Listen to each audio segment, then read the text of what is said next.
រាត្រីរនោ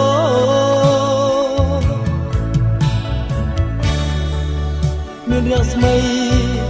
ក៏មិនដូរចាយស្រីតោជួបពុំបានបើសំដីមានន័យសូមជួយឆ្លើយខ្ញុំផងបើចិត្តនេះបាននៅបំណងដែលប៉ុនប៉ជាគូ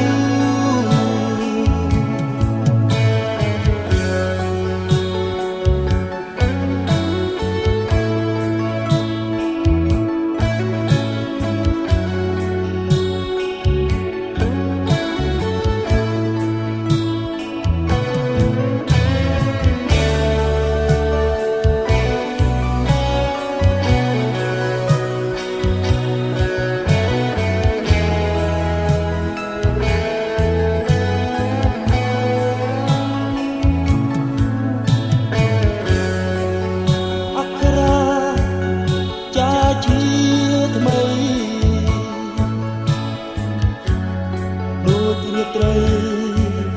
រនោ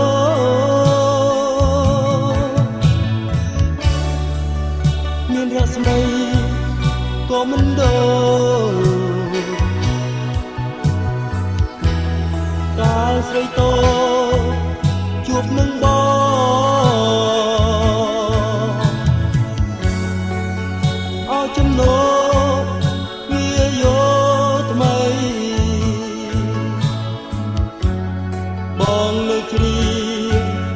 អាឡ័យ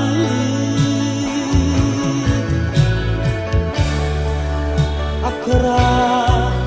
ចាទៅស្រីក្នុងរាត្រីរនោ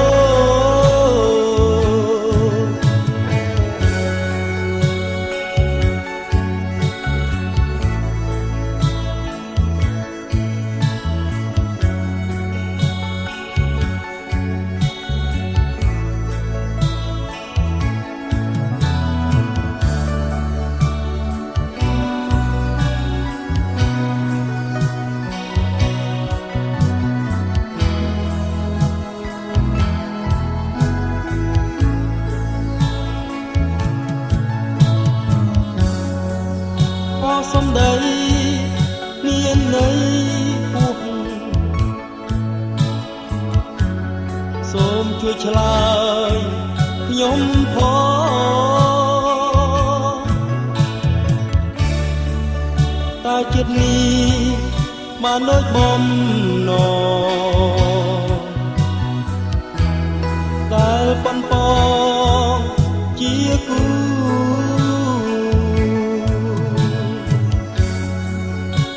ចំណោ